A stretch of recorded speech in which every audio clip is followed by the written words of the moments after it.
Okay, so we're going to be talking about something complicated today, I think.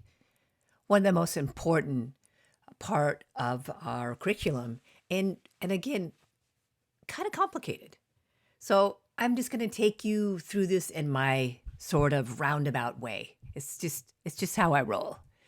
So, political and social events continue to ratify our nation's tolerance of racism, bigotry, xenophobia, and the abject disrespect for women.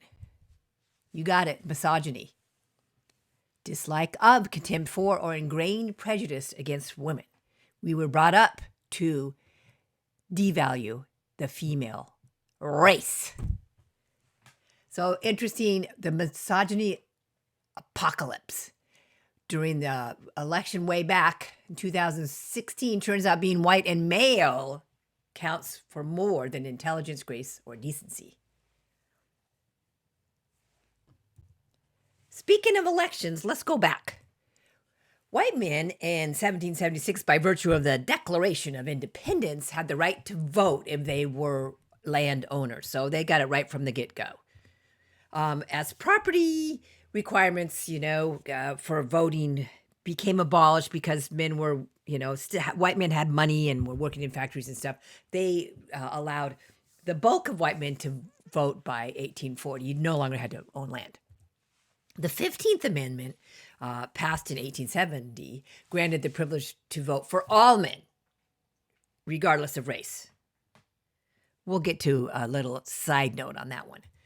The 19th Amendment granted the right for all women to vote. Let's get to that right now.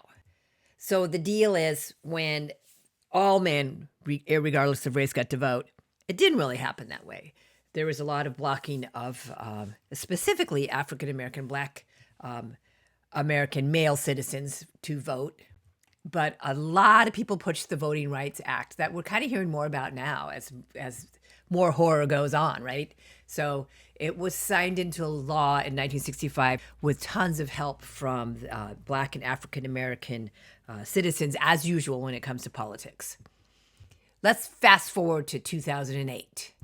Yes. No.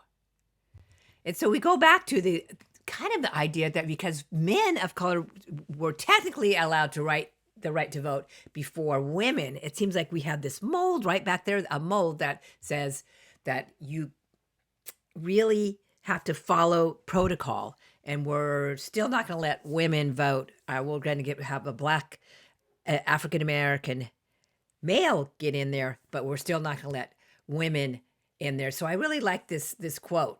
So symbolically, Barack Obama certainly was a progressive thing for all of us that an individual of color became president, but we still held on to that particular gendered identity. Particular gendered identity. What is it? Ta-da! Right? So while race became negotiable and President Obama got in, thank goodness, gender still was an issue. Non-negotiable. Yes. No. Yes, no. Gender bias prevailed.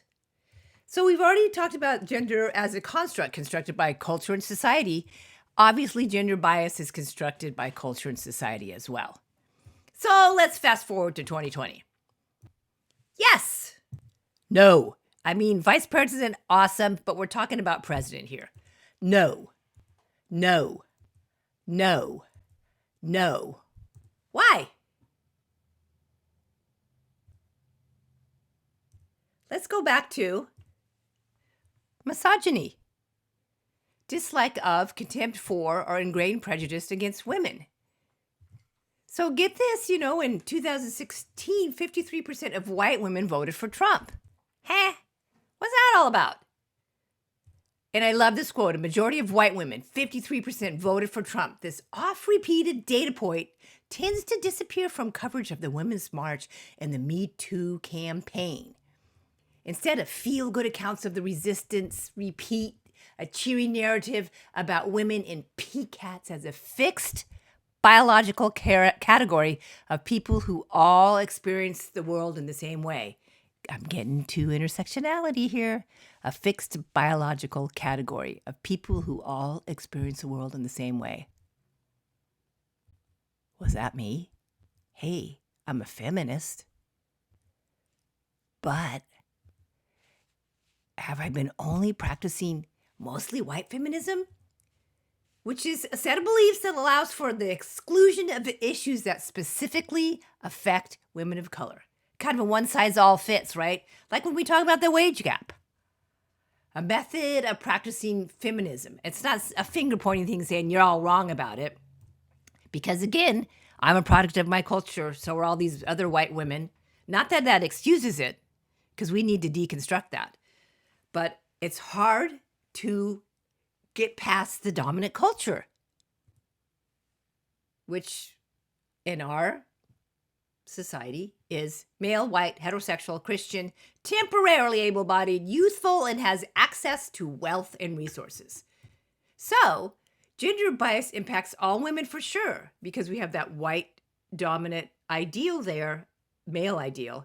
But whiteness for women is definitely an advantage. So Patricia Hill Collins, one of our academic articles we have in here, says white women are penalized by their gender but privileged by their race. So, easy example, 2020, it says here in this thing that women earn 81 cents for every dollar earned by men. But we've got just the women and the men there. We're not doing that breakdown, right? We're not doing the breakdown of where we're all at with it. So when you look at these figures, you realize we need to look at things in an intersectional way and not lump everything together and use white men and white women as the ideal, or basically use the ideal of white women as the one size fits all for all women.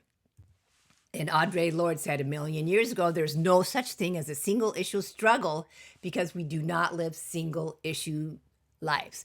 And that's where intersectionality comes in, is that we're looking at where your race and your gender, specifically when we talk about it in this class, intersect and impact what's happening with you, whether it's wages or safety or swagga or political uplift, whatever. So an awesome person, Dr. Kimberly Crenshaw, started looking at this concept basically when she was a lawyer and looking at the intersection of African American Black women and the law. And she was realizing that there's different types of oppression, and it has to do with your ethnicity, your culture. And she came up with the idea of intersectionality. I didn't explain that very well, but I hope you're getting what I'm saying, and a lot of you already know about this. So the deal is that our whole history in America and probably everywhere around the world has always been divided, right? Against your race, your class, your gender lines, your isms, your ableisms, your LGBTQ-isms. And when we look at some of women's history, specifically in the United States, we realize that what really has been happening is the uplift and the notoriety of white women making the history when during, for example, the first wave of feminism, all you hear about is white women, and it was important stuff they were doing, trying to, agitate for the vote, but all sorts of other things were going on as well. And that is sidelined and not part of the story, right? The single stories about the white women getting the vote. And it's perfectly illustrated in this. I wonder if I should just do it. Nah, I think what I'll do is I'm going to put this, I'm going to add this to the canvas so that you can really look at this, because this is important. This is an important thing. It gives you a perfect representation of intersectionality. Sojourner Truth, who in the first wave of feminism was helping with, was an abolitionist who was trying to, help with the vote. And she goes to this big conference of women and says, hey, what about me? Ain't I a woman too? So you got to look at that. And we look also at other people that were agitating for the vote, were fighting for rights throughout these waves of feminism. and were not noted. And I had to dig around, right? So an Asian American woman, Dr. Lee, who was working on specifically in the occupational field of getting women and Asian American immigrants to get citizenship and all this stuff. So fighting for the rights of women. Don't hear about her. This Gertrude Simmons Bonin, fighting for the rights of indigenous people, for American Indians. Don't hear about her. Chicanics and Latinx women were fighting. Here's an example of one, Adelina Otero Warren. So just trying to get women into the whole mix and not just white women. Gloria Steinem and Dorothy Pittenham Hughes. So you hear a lot about Gloria Steinem in the second wave of feminism. You don't hear much about Dorothy Pittenham Hughes. And they founded the Ms. Magazine and did all sorts of stuff. But who gets all the coverage? That would be Gloria Steinem, who I have to say has always advocated for having women of color at the table and really had to fight for that. So that's kind of what happened in the second wave of the whole women's movement, right? Is that women of color were not at the tables all the time. And so they moved off and did their own thing, right? And so that we don't hear much about it. So a big, in second wave feminism, Chicanics women, trying to move forward and not just have to stand behind the ideal of the white woman feminist. And it happened all over. I mean, interesting stuff, interesting things that you have to dig up about women of color fighting for their rights. And so it's all kind of based on colorism, right? That's just such an interesting thing. So when we look at intersectionality, we look at the whiter you are, the better you are, the righter you are. And we'll talk about that more in media and other things as well. So the standards, the ideal standards are really hard to buck, right? The ideal white standards are hard to buck. And intersectionality has kind of given us this the scale, this guideline to kind of help us realize that there aren't single women issues. No, wait, single issues for women that Audre Lorde talked about. There's an intersect of where you're at in this world in terms of your race, your gender, your sexuality, all sorts of stuff. So there's been a big push to make sure that we get going on looking at this whole thing through a lens of intersectionality, for sure. And so again, we talked about it a little bit, and that whole timeline thing is the idea that feminism has to be intersectional. It has to be, because we have to consider all of our citizens. We have to consider all women in this whole thing, right? And so Rosie the Riveter, when you saw that documentary, we really had that little emblem, the icon of a white Rosie the Riveter, even though we saw tons of African-American Rosie the Riveters in that documentary. So the idea is that contemporary feminism has to look at everything through a different lens, and intersectionality helps us do this, right? It really helps us do it. So we went from that white Rosie the Riveter to let's get a more realistic picture of what we have in our society, and we can do it all. So Dr. Crenshaw really wants to open up intersectionality a little bit, even though it was based on Black women's oppression, African American women's oppression, and that's still the roots of intersectionality, and it needs to go back there, right? But she also said it's a way to analyze all sorts of intersections, specifically for women of color, to look at class oppression and transphobia, and we can see where all that is. The highest number of murders, right, is African American women of color, transgender folks. So we can see where all of this is going. So she's added a bit more to her theory of intersectionality, and says that it's really, I like the quote, this part, intersectionality has given many advocates a way to frame their circumstances and to fight for their visibility and inclusion. It also gives other advocates or people that are working towards social justice to also frame the impact of society on people outside of their culture, specifically white dominant culture, right? So it's cool stuff. The idea that that we can look at where we are at this intersection and how we're impacted, and that we can also look at our other folks, other women of color and isms, and get a better viewpoint as to where they are, so that we can help do the work to make this world more equitable, right? So, basic tenet of intersectionality, I always want to go back to that.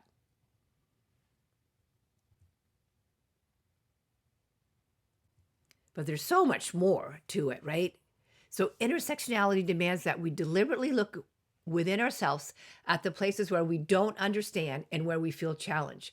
We must take upon ourselves the desire to learn about issues and identities that do not impact us personally. That's what I was meant to say when I was talking about looking outside of the white dominant culture, me as a white person, looking outside of it and using intersectionality, get out of here, to really have a keener sense of how racism and everything else impacts our world, and what I can do as part of the dominant culture to like kind of disrupt and bust this stuff open. Boom. Go. It won't go. Oh, it won't go because of that dumb thing that came up. Okay, hold on. Go. Oh my gosh. Right at the end, and I can't even get to this. You kidding me? Oh, wait. Wait a minute. Go back. Oh my God, it's not going to let me go back. Oh my gosh. Okay, so I'm just going to tell you one more thing that it said, that in terms of taking up the difficult work of investigating our own privilege is key to intersectional feminism. So we kind of went through a whole little barrage of feminism here, and we like to really consider the lens that we need to look through, which is intersectional feminism, right? That is the lens. We got to get there. Where am I? Oh, so this is interesting, and I'm going to put this also in. I'm going to put this link, and it's just kind of for fun. It's interesting, I think. It's the intersectionality score kind of scale for you to look at. And so, what was interesting to do? I've said interesting about 5 times, but what was interesting for me to do is plug me into this scale, and then plug my identical twin sister into this scale. And the only difference between us, really, well, she makes more money, a lot more money than I do, but she supports me, so whatever. But the only difference on the scale between us is that I am LGBTQ and I'm an atheist. So she is a Christian and she is heterosexual. And so even in that sense, being white and privileged and cisgender and all this stuff, wow, I still was so much lower than she was in terms, or I think it's higher than she was in terms on the scale. So mess around with it. It's kind of fun. And I think that's about it. Yeah, that's it. Okay, thanks for listening.